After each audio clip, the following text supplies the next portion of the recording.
Hello there, Aries. Welcome to your reading. So I want to wish you all a very happy birthday. Have a wonderful, splendid time celebrating and stay safe.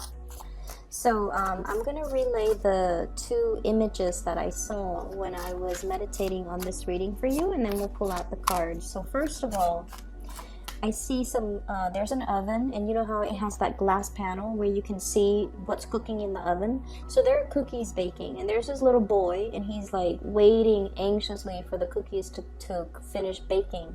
He's looking through that see-through panel from the oven, and he's just like waiting, so anxious, and he's just like, it's going to be so delicious when it finishes cooking. And then in the background is his mom. She's wearing an apron. She's been cooking all day. She's looking at the stove, and she is like cooking a pot of soup. She has a kettle on at one point, and then she's like, she has a saucepan where she's melting some butter with some vegetables. So she's doing a gazillion things, multitasking. And the soup is boiling over. The butter is also, boiling. And so everything is just boiling at the same time, and she's like a little bit stressed out, like not really sure what she needs to tend to first. So she's like looking at this stressed out while the kid is only looking at the cookies. Okay, so that's the scene that I saw for you.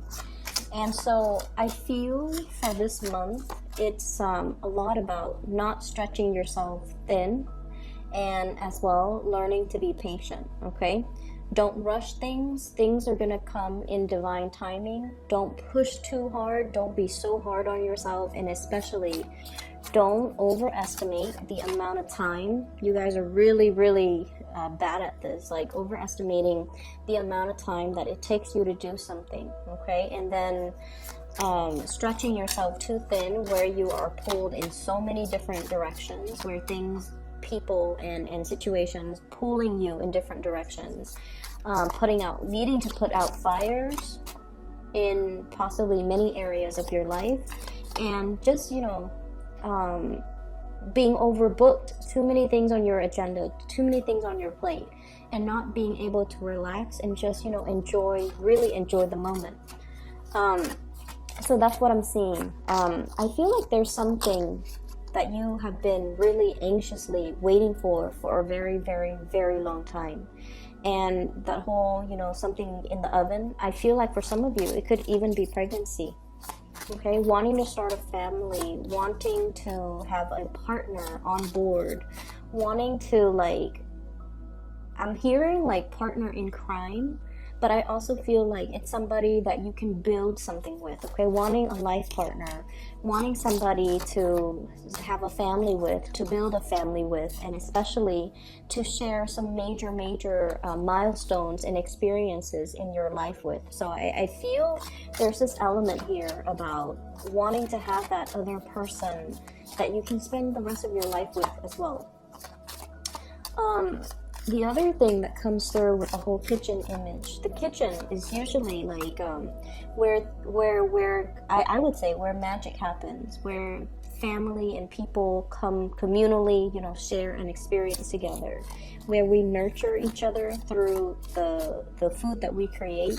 And especially if you are hosting a lot of people in your home environment, rather than trying to do everything, okay, rather than planning and executing, cooking a meal for 30 guests, you might want to take it easy and realistically just make it a potluck where everybody brings something to the table. I feel like it's the smart way to do it, so that you're not stretching yourself so thin. If there are specific things that you want to do for the people that you love, by all means do it. But be very, very realistic with your time constraints, and don't be so stressed out that you're not able to really enjoy the moment, okay? Because it's the gathering, it's the people that really matter. It's not so much about showing off our culinary skills or showing off our kitchen or showing off our home. It's really about people coming to see you and people wanting to spend time with you in an environment that is laid back, that is relaxing, That's calm and comforting. So don't work yourself in a frenzy, and especially, don't stress yourself out, okay? So be easy on yourself and be loving to yourself and be more forgiving with yourself. So there's definitely something that you have been really, really waiting on. So I feel for many of you, I'm hearing this strongly from this Page of Wands here. This is sort of like, I'm ready. I'm ready for the next big thing. I'm ready to do a real job. I'm ready for something with more responsibilities. So I don't know what you guys have been doing. If you've been doing a lot of training, if you're in a like an environment where things are going really, really slow. The Hangman, waiting in suspension, waiting for things to happen, being in a situation where there's a lot of work to be done, there's a lot of people or projects or things that need you. It's almost like you're there to help. You have the skills, you have the expertise, but for whatever reason, whoever is overseeing the situation feels like you're not ready. So they're not giving you that opportunity to prove yourself. They're not giving you that chance to get out there and get your hands dirty, roll up your sleeves, and just take care of things. So it feels like you're in a state almost like of waiting, of suspension, of limbo, and you're not able to, it can feel really, really frustrating for a fire sign to not be able to get out into the world and do whatever it is that they want.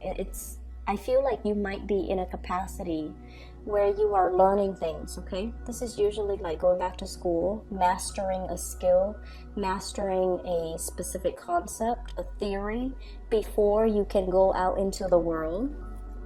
Once again, this ivory tower type of a situation. So I feel like many of you, you're going through some training. It could be some legal training that you're dealing with. It could be learning how to do things properly. There might be legal ramifications if things are not done in a specific way, or if it's almost like you have to cover your butt so that you don't get sued, or you have to do things in a procedurally correct way. Otherwise, people can sue. So I feel whatever the situation is, I know that is very, very frustrating, and you feel like you've mastered it, and you feel like you really want this opportunity to prove yourself, to put theory into practice, and to be able to help a lot of people and to make the situation better, because there's obviously a need for you in this work situation, but you're not giving the chance and the opportunity to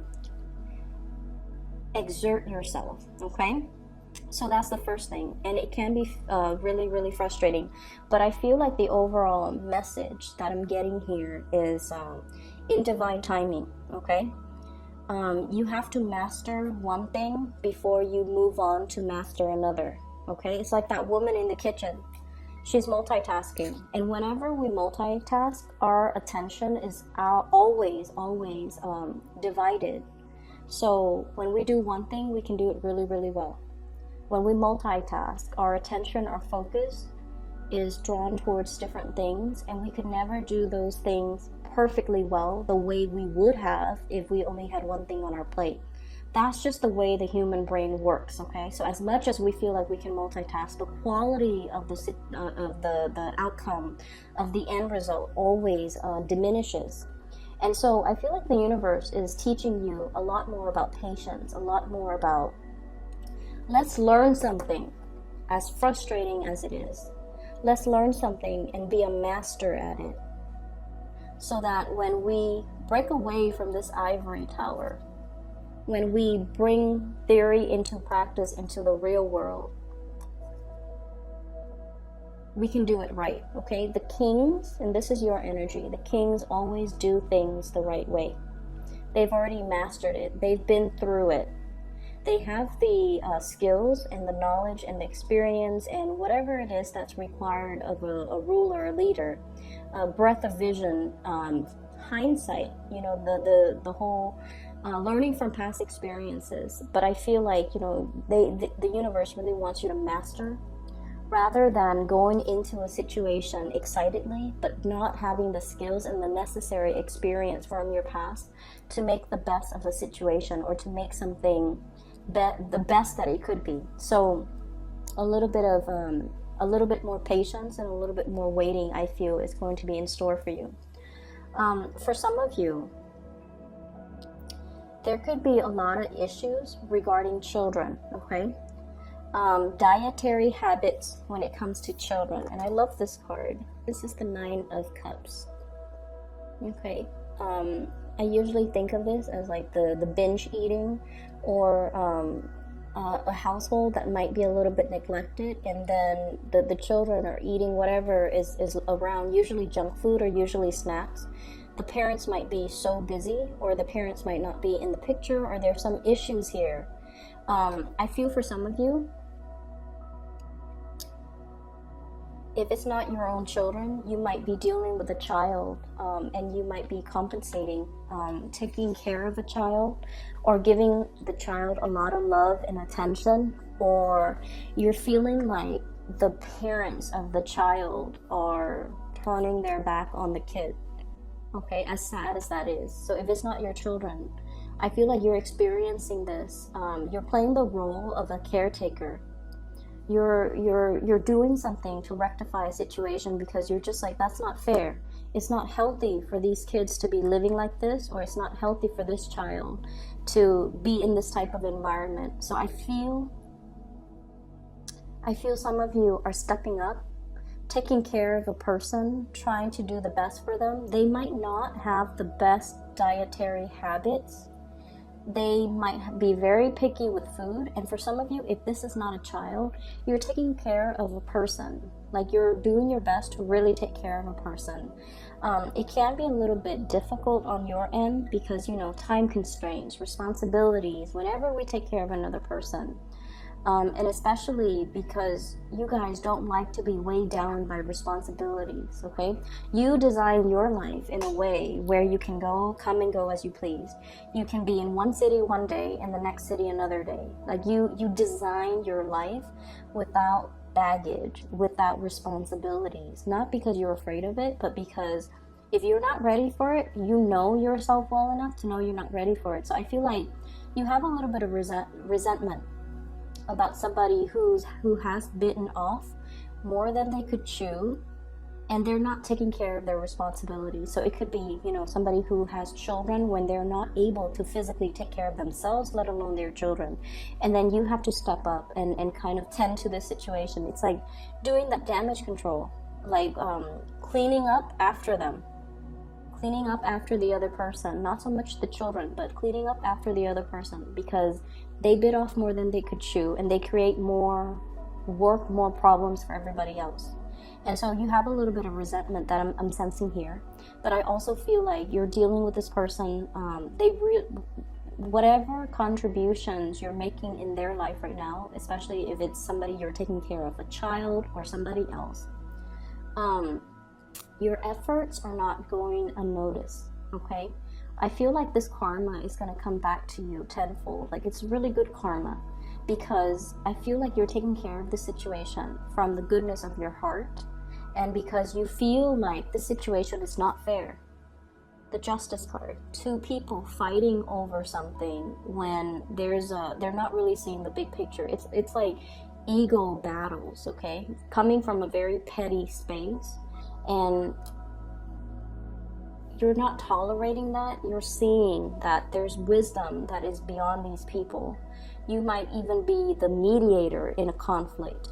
You might be seeing the bigger picture, and you're showing them that bigger picture by being the bigger person and taking care of situations and not whining about it, and just, you know, doing what you feel is right. And it can be really frustrating too, because you guys feel like you can do so much more. Okay, so you feel like you can do so much more, but you're very cognizant about not stepping on other people's toes, not overstepping your boundaries, and also still holding the other person responsible. So like, you're not doing everything to alleviate them of the need to do it, to take care of their responsibilities. You still want to teach them that concept about responsibility so that they don't renege on what it is that they're supposed to do. You want to do more, but you don't want that to be kind of like that precedent where they rely on you and then they kind of sit back and kick up their feet. So I feel like you want justice and balance and reciprocity in a situation. and you almost feel it's like this inner conflict. You know, with fire signs, we do what needs to be done. We don't want to sit there and discuss and delegate and talk things over and talk about our feelings. Whenever something needs to be done, we do it. And over time, when we keep taking these actions and keep initiating, the other person feels like they can sit back, and that can be really aggravating. It can be really aggravating, and especially in a situation where you feel like it's wrong, I have to do something about it, I have to step up. And then in the process of you stepping up, the other person steps down. And you're trying to find that middle ground. You're trying to find that balance to be nice, but at the same time not enable a bad behavior. So that's what I'm feeling here. There's a little bit of tug of war and conflict internally within you guys. Like, how much should I do? How much is enough? You know? So that's what I'm feeling here. So I definitely see for many of you, you're learning a lot about how to nurture, care for, and I feel like it's almost like you're being prepped to be the caretaker for somebody. You're being prepped to have children of your own. So if you found yourself like having to take care of children, all of a sudden children are really big fixtures in your life. I feel like the universe is prepping you to be either a really good mother or to be a really good father. Okay, to learn to be more emotional, to learn to be more emotionally available. You might be dealing with somebody who's very, very sensitive, okay? Could be a child who's very sensitive, where they're withdrawn. So if they're hurt, they might overeat to kind of like fill in that emotional void. Okay, or you might be dealing with a child that is a little bit more rambunctious. They don't really listen, and the more you force them, the more they resist. So you have to like really soften your tone and soften your approach with them. So for example, you might be telling them, you know, this is what I call like a rambunctious child. Okay, Page of Wands. And Aries, as independent as you are, I feel like you naturally attract people who are very, very independent. And especially if you have children, they're going to be a handful because they're going to question authority. They're not going to take no for an answer. They're going to push boundaries, and they're smart, and they're just really independent. And so they're not going to take no for an answer. They need an explanation. They need a reason. And you have to appeal to their emotional senses. So for example, you tell them, you know, after school, you need to go home straight away. I don't want you hanging out outside. And they're like, I'm not going to get into any trouble. I don't need to go home. But you need to tell them, like, after school, please come home. I'm really worried about you. It's getting darker now because we're in the winter in the northern hemisphere. It's getting darker earlier. There are, you know, it's a bad neighborhood that you're passing through. So I just want you to be home. That way I'm not worried about you. Then when you're home, you can do whatever you want. So I feel like you have to make that emotional appeal with these children or these young people in your life so that they understand your restrictions come from a place of love rather than a place of punishment, okay? And so we have to really change the way in which we communicate to kind of like convey what it is that we want or expect from the other person, and especially why we want that from them. It's not about us being mean or you know, laying down the rules. It's because you care about them and you don't want bad things to happen to them, okay? And I'm dwelling on that because, you know, that whole cookies in the oven. There might be a child that's overeating, or somebody who's binging, who might not have, like I said, the best dietary habits. And I feel like their health might be catching up to them. And you have to be the one to kind of gently like tell them, hey, you know, you got to lay off that thing that's not really good for your health that you're putting in your body chemically or, you know, food wise. You have to kind of lay off it because I don't feel like it's healthy for you.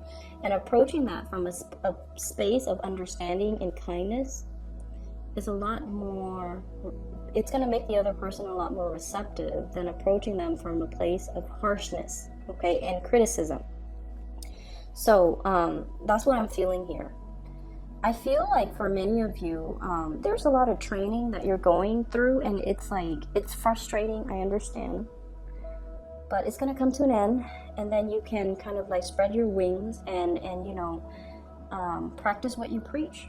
And you can have an opportunity, especially to kind of really have more independence to do things without people looking over your shoulders to see if you're doing things properly. And then I also feel as well in partnerships, I have 3 signs. So I have an air sign, Aquarius, Gemini, and Libra.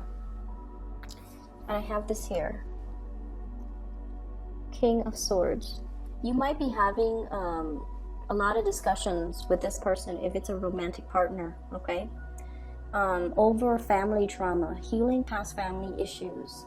They might come from a broken home, or you might come from a broken home, and you're both bringing a lot of fears about commitment, fears about settling down. I feel like the love is definitely there, but both parties are bringing to the table a lot of like fears from their respective dating past, marital past, even family trauma. And I feel like you're healing together, but the process is still ongoing, so it's going to take a little bit more time, okay? Others of you dealing with a water sign, a Pisces, a Cancer, or a Scorpio. I feel like this person, and I have here the Queen of Cups, I feel like this person is a lot more into you than you are into them. That's what I'm sensing. They really like you, and you know that they're a really good person. Like, you know they're a really good person. This is somebody, male or female. They could be the one that you want to bring home to mom and dad. You want them to meet your parents. You want to bring them around your friends because they're loving, they're kind, they're compassionate. But I feel like, I don't know how much fun or excitement or enjoyment you're getting out of this relationship. So I feel like there's somebody here that is really, really, really into you. Like, they're really into you. But I feel like they're looking for a relationship, and you might be looking for fun. Okay, and they're ready for a relationship. You might not feel like you're ready, or you might not want that commitment, the whole 9 yards with this person. For some of you, this person might be a little bit older than you. And I feel like they're actually very attractive, very beautiful, but they are looking for a relationship. They're not ones to kind of run around and, you know, collect bed partners. They're not like that. They're really looking for a relationship. They might have children of their own. They might like be dealing with a like a separation or a divorce. Okay, so they're not completely single just yet. And then I also feel a fire sign, Sagittarius, Aries, Leo. There might be a distance thing between you and this relationship partner.